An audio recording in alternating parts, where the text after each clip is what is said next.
Hello friends, मैं हूँ Dreamwork 06 और आज फिर हाजिर हूँ मैं आपकी favourite story unexpected true love का चैप्टर 5 लेकर। तो जैसा कि हमने जाना था, हम पिछले एपिसोड में अबीर और उसके बेटे के रिश्ते के बारे में बात कर रहे थे। अब आइए जानते हैं कि इस कहानी में क्या हुआ था। उसकी एक्स वाइफ रेवा, उसकी पत्नी रेवा एक टॉप की मॉडल थी। वो इतनी फेमस उनकी शादी के बाद ही हुई थी। जब वो उससे मिली थी तब वो इतनी फेमस नहीं थी, तब तो उसको कोई पूछता तक नहीं था। अबीर की उससे पहली मुलाकात तब हुई थी जब उसे उसकी कंपनी की समर कलेक्शन प्रमोशन के लिए फ़ोटोशूट करना था। हाई प्रोफाइल मॉडल दीपा वाले के साथ वो कुछ एक्स्ट्रा छोटी मॉडल्स में थी। उनमें रेवा भी शामिल थी। वो शूट एक बीच पर होना था जहाँ पर सब लड़कियों ने 1 और 2 पीस डाल रखे थे। रेवा देखने में बहुत नॉर्मल लगती थी और बिल्कुल भी इतनी फेमस नहीं थी, इसलिए इसे कोई नोटिस तक नहीं करता था। उधर दूसरी तरफ दीपा वालिया को सब इतना भाव दे रहे थे, उसके आगे पीछे घूम रहे थे। उसके पास एक पर्सनल वैनिटी वैन और ढेर सारे असिस्टेंट थे जो उसे तरह तरह के जूस दे रहे थे तो कभी कुछ कर रहे थे। उधर रेवा एक कोने में एक स्टूल के लिप पर बैठी हुई थी। उसे तो कोई स्पॉट पर तक भाव नहीं देता था। रेवा की आंखों में झलकती हुई जलन साफ साफ देखी जा सकती थी। उसने शूट के लिए एक ब्लैक कलर की 2 पीस बिकनी पहनी हुई थी। वो जानबूझकर बड़े बड़े लोगों का ध्यान अपनी ओर अट्रैक्ट करने की कोशिश कर रही थी ताकि उनके साथ कुछ अच्छा समय बिता ले और कुछ पैसे कमा ले, या उसके हाथ छोटा मोटा कोई शूट ही लग जाए। अभी तक तो उसकी ज़िंदगी ऐसे ही कट रही थी। वो इस इतने बड़े शहर में तो नहीं थी। वो उत्तर प्रदेश की एक छोटे से गाँव की रहने वाली थी और अपने बड़े सपनों के लिए वो वहाँ से भाग कर आई थी। इस लड़की को अपना गुजारा तो जैसे जैसे करना ही था। उसकी आंखें दीपा वालिया पर टिकी हुई थी और वो दीपा को खा जाने वाली नजरों से देख रही थी। वो ये सोच रही थी कि एक दिन वो भी दीपा वालिया की जगह होगी, चाहे उसे उसके लिए कुछ भी करना पड़े। वो ये सब सोच ही रही थी कि तभी उसकी नज़र वहाँ पर अभी अभी आई एक लेटेस्ट मॉडल ब्लैक फरारी पर पड़ी। वो गाड़ी बहुत ही ज़्यादा शानदार थी। उसने असल ज़िंदगी में पहली बार गाड़ी देखी थी। उसने देखा था कि वहाँ पर मौजूद बहुत सारे बड़े बड़े लोग उस गाड़ी को देखते ही उसकी तरफ भाग गए। वो उस गाड़ी वाले आदमी को रिसीव करने के लिए उसकी तरफ जा रहे थे।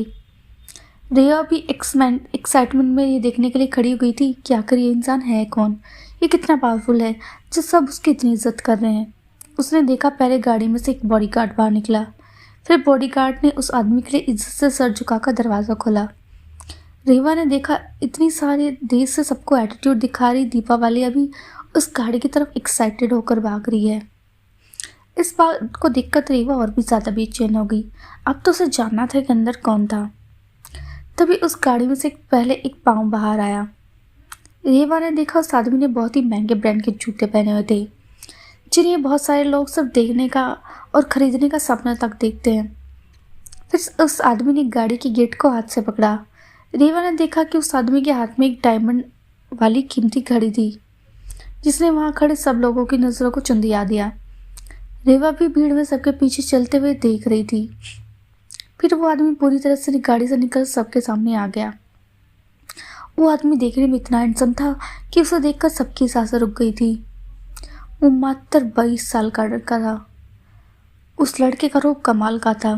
5 feet 10 inch height, muscular body, शहद सा रंग, काले सुंदर तरीके से कटे हुए बाल, उसके लाल होठ और एकदम कमाल की जौलन जो सबके दिल को लुभा रही थी। ये सब किसी का भी दिल चुराने के लिए काफ़ी था। उस आदमी ने अपने चेहरे पर हल्की हल्की शेव रखी थी जो उसे काफ़ी मर्दाना बना रही थी। उस लड़के ने ब्लैक कलर के शेड्स पहने हुए थे जो उस पर कमाल लग रहे थे। उसके चेहरे पर कोई खास भाव नहीं था। वो काफ़ी शांत लग रहा था पर थोड़ा कठोर भी लग रहा था। उसका ब्लैक सूट उसके ऑरा को और भी ज़्यादा डोमिनेटिंग और रहस्यमयी बना रहा था। हाय, ये आदमी कितना हैंडसम है। लड़कियां ये आपस में बात कर रही थी। उसके आसपास के लोगों में खुसर-फुस हो रही थी। जल्दी लोगों की खुसर-फुस से रेवा को पता चल गया कि हैंडसम आदमी अबीर मल्होत्रा है, the CEO of Malhotra Industries. Reva की आंखें खुशी से चमकने लगी। इतना हैंडसम आदमी अगर उसके साथ हुआ तो हर लड़की उससे जलन महसूस करेगी और अबीर की पावर के आगे उसे टॉप मॉडल बनने से कोई नहीं रोक सकता था। आदमी की फितरत को अच्छी तरह जानती थी। उसे लगा कि वो आराम से इस लड़के को सेड्यूस कर लेगी। इस उम्र के लड़के वैसे ही बड़े दिल फेक होते हैं। एक रात भी उसकी बहुत बड़ा फ़ायदा करा सकती थी। वो ये सब सोच ही रही थी कि तभी उसने कुछ ऐसा देखा जिसे देखकर रेवा बहुत हैरान हुई। उस लड़के ने रेवा को तो क्या, उसके आगे पीछे घूम रही सुपर मॉडल दीपा वालिया को तक को भाव नहीं दिया। उसने बस शूट की प्रोग्रेस चेक की और फिर बिना किसी से कुछ कहे वहाँ से सीधा सीधा चला गया। वो आदमी काफ़ी घमंडी और अलग है। रेवा को ये बात समझ आ गई थी, पर फिर भी उसने अपना लक ट्राई करने का फैसला किया। फिर उसने हर तरीके से अबीर मल्होत्रा का पीछा करना शुरू कर दिया, मगर अबीर ने उसे कभी कोई भाव नहीं दिया। अबीर के बॉडीगार्ड तो कभी किसी को उसके पास आने तक नहीं देते थे। रेवा को समझ ही नहीं आ रहा था कि वो क्या करे। रेवा तो किसी भी तरह से उसकी नज़रों में आना चाहती थी, उससे मिलने के लिए कोई भी कसर नहीं छोड़ना चाहती थी। वो घंटों घंटे उसके ऑफिस के बाहर मिलने के लिए वेट करती थी। उसके घर के बाहर भी वो काफ़ी देर तक खड़ी रहती थी। वो बस उसकी नज़रों में आना चाहती थी। अबीर के गार्ड्स किसी को भी अबीर के पास तक नहीं आने देते थे, तो वो दूर से उसे देखा करती थी। वो अबीर को सड्यूस करने की काफ़ी तरीके अपना चुकी थी, बस सब फेल हो चुका था। बट वो उसे जाने देने को तैयार नहीं थी। वो उसकी सफलता की सीढ़ी था, ऐसे कैसे वो हार मान लेती। अबीर ने उस पर कभी भी कोई ध्यान नहीं दिया था। ऐसी बहुत सी लड़कियों से वो रोज़ मिलता था जो खुद को उस पर फेंकने के तैयार रहती थी, पर वो उन लड़कियों पर कोई भी ध्यान नहीं देता था। रेवा ने हार मानकर अपना दूसरा तरीका अपनाया। उसने अबीर के बारे में इन्वेस्टिगेशन करना स्टार्ट कर दिया। जल्दी उसे पता चल गया कि अबीर बाहर से जितना पावरफुल था, अंदर से उतना ही अकेला था। ये बात ज़्यादा लोग नहीं जानते थे। उसके पिता उसकी माँ से बहुत प्यार करते थे, पर जब अबीर मात्र 2 साल का था तो एक कार एक्सीडेंट में उसकी माँ की मौत हो गई थी। उसकी माँ की मौत के बाद से उसके पिता की सारी फीलिंग्स मर गई थी। उन्होंने उसकी माँ की याद भुलाने के लिए खुद को काम और शराब की दुनिया में झोंक लिया था, पर इन सब में वो अबीर को पूरी तरह से भूल गए थे। अबीर बिल्कुल अकेला पड़ गया था। फैमिली के नाम पर उसके पास बस एक दादी थी और उसकी अडॉप्टेड बहन पाखी, जो काफ़ी समय से अब्रॉड में रह रही थी। वो दादी से बहुत प्यार करता था और उनकी कोई बात नहीं टालता था।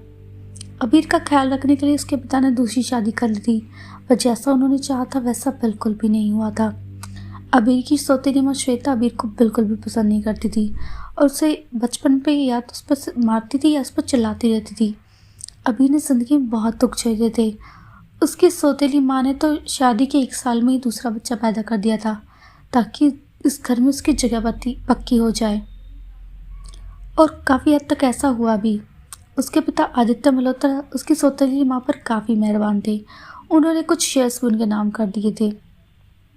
अबीर ने अपनी जगह बनाने के लिए खुद को बहुत समझदार और पढ़ने लिखने में काफ़ी होशियार साबित किया था और फिर पासा पलट गया। इससे अबीर के ही आगे बिजनेस संभालने के चांसेस ज़्यादा बढ़ गए।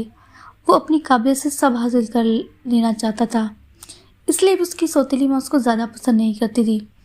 उसका बचपन बहुत दुख में बीता था। अब वो बहुत अकेला था और किसी पर भरोसा नहीं करता था। उसका कोई दोस्त नहीं था जिससे वो अपने दुख साझा कर पाए। दादी के अलावा उसकी कोई खास परवाह भी नहीं करता था। उसे लोगों से नफरत थी, क्योंकि लोग सिर्फ उसका फ़ायदा उठाना जानते थे। रेवा को अबीर का नेचर और सारा शेड्यूल अच्छे से पता चल चुका था। एक दिन मौका देखकर वो अबीर के घर के पास वाले पार्क में पहुंची, जहां अबीर अक्सर आया करता था। अबीर उस दिन जॉगिंग के बाद पार्क में बैठा यही सब सोच रहा था कि तभी उसे अचानक से किसी की चिल्लाने की आवाज़ आई। बचाओ बचाओ, जोर जोर से कोई लड़की चिल्ला रही थी। अबीर जल्दी से भागकर उसकी तरफ गया। जब वो वहाँ पहुँचा तो उसने देखा कि कुछ गंडे एक लड़की के साथ बदतमीजी कर रहे हैं। अबीर को देखकर बहुत गुस्सा आया। उसने तुरंत उस लड़की को बचाने के इरादे से उन गुंडों को मार भगाया। अबीर को ये देखकर बहुत गुस्सा आया था। उन लोगों के भाग जाने के बाद अबीर उस लड़की की तरफ मुड़ा। उसे वो लड़की थोड़ी जानी पहचानी से लगी। वो उसे बाय फेस जानता था, पर उसका नाम नहीं जानता था। वो जानता था कि लड़की उसके ऑफिस के बाद बार चक्कर लगा चुकी थी। कुछ इवेंट्स और पार्टी में कई बार उसके पास आने की ट्राई कर चुकी थी, पर अभी से उसकी कोई बात नहीं हो पाई थी, क्योंकि उसके गार्ड ऐसे लड़के को उसे के पास नहीं आने देते थे, उसे भगा देते थे, और अबीर ने भी उसे हर बार ही इग्नोर किया था। अबीर ने देखा इस समय बहुत डरी हुई लग रही थी। अबीर उसके पास जाकर खड़ा हो गया, ये पूछने लिए कि क्या वो ठीक है, पर अबीर ये देखकर हैरान था कि वो लड़की तो अबीर के गले रखकर फूट फूट कर रोने लगी थी। अबीर का दिल घिन से भर गया था।